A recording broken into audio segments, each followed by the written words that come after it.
Hello everybody and welcome to video number 7 of 8 where we're talking about triathlon terms for beginners. Here's where we're going to be talking about nutrition and hydration terms today. And again, if I mention something that you think might be inaccurate, feel free to correct me in the comments. I'd like to think I'm on the right track here. I've been doing this long enough that I should know a thing or two. If I've missed out on anything, let me know in the comments and I'm happy to continue that conversation there. But today we're going to be talking about nutrition and hydration terms. So let's just kick it off with carb loading. Carb loading is something that you probably hear a lot about in sports.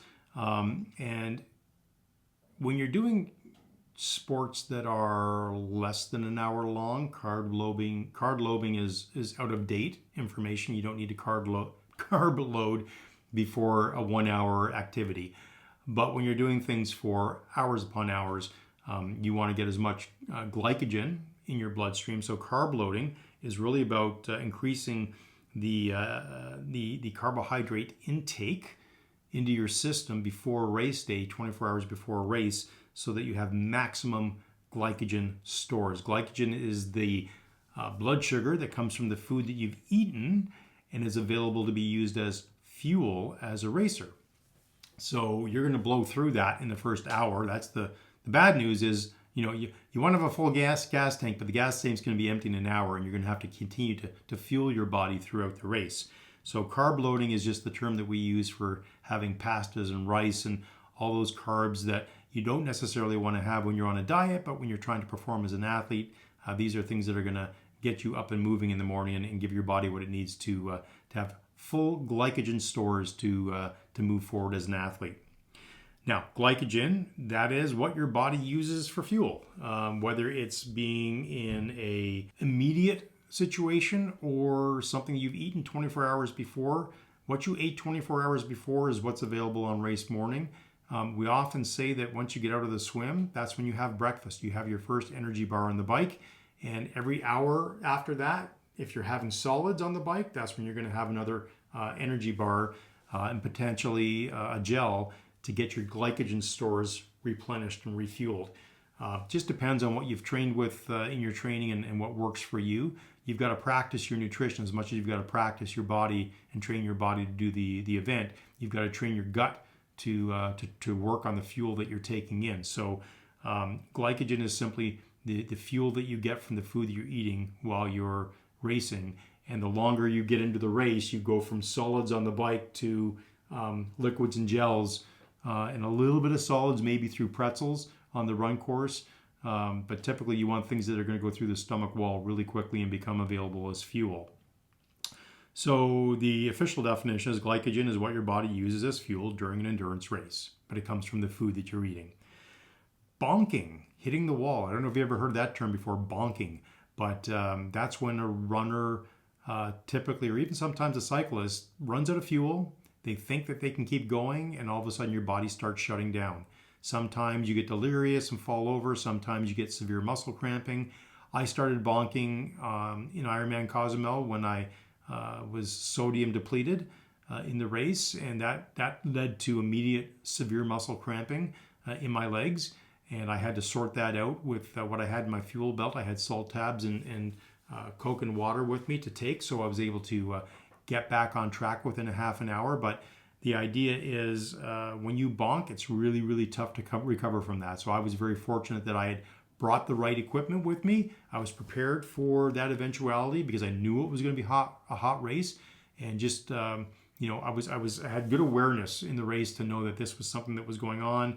And now I actually carry extra salt tabs with me in my fuel belt when I'm doing races, because the worst thing is you have such a high level of respect for the racers that are around you. We've all gone through the same thing, and if somebody is struggling because of cramping and they don't have salt tabs, I'll ask them, do you need a couple of salt tabs to get to the next aid station? I'll give them. I'll usually have probably 6 or 7 in a little container in my fuel belt behind me, and I'll open it up and say, here man, take a couple of these, pop them, trust me, pop them in your mouth, take them, get yourself to the next aid station. You need this. Your body is sodium depleted. That's why you're cramping.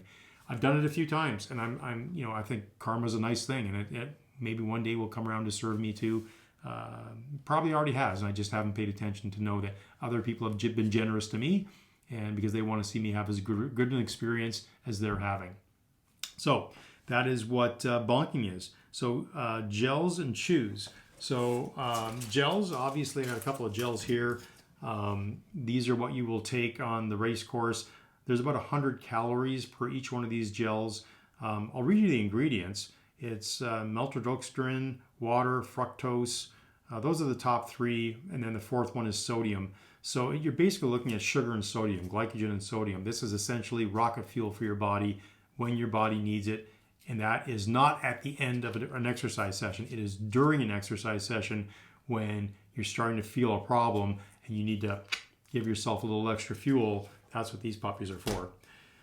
All right, let's get into the aid station itself. So if you've never heard of the term aid station before, on the run course and on the bike course, there are aid stations.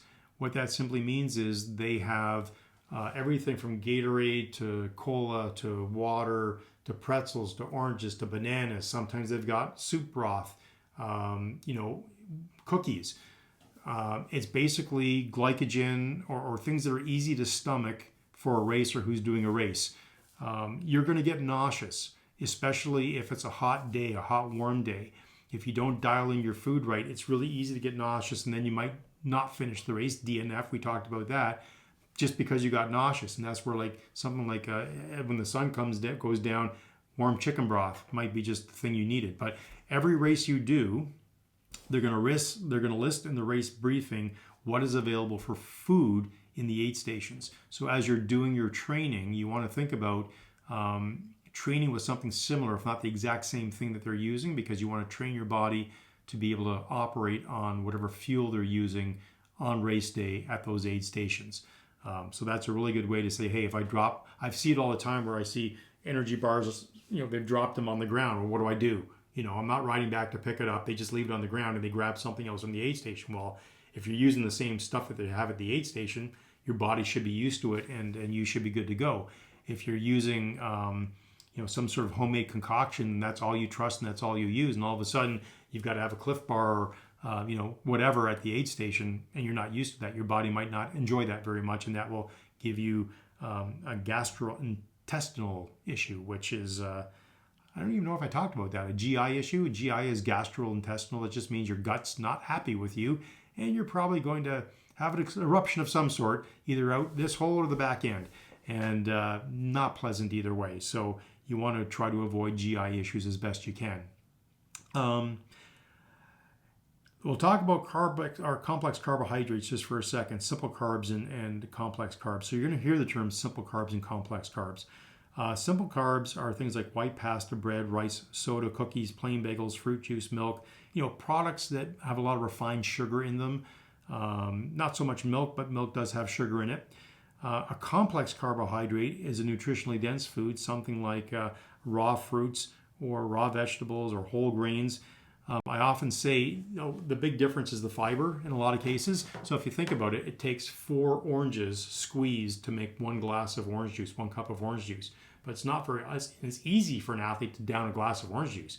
But to actually eat 4 oranges with all that fiber, what that extra fiber does, it slows the digestion process down, right? And that allows for the glycogen and the sugar in that orange to be distributed more evenly through your body, so your liver has a better way of, I'm doing a really poor job of saying this now, your liver has a much easier job of processing that food and that sugar coming from that food, so that you're not having an issue while you are riding and training.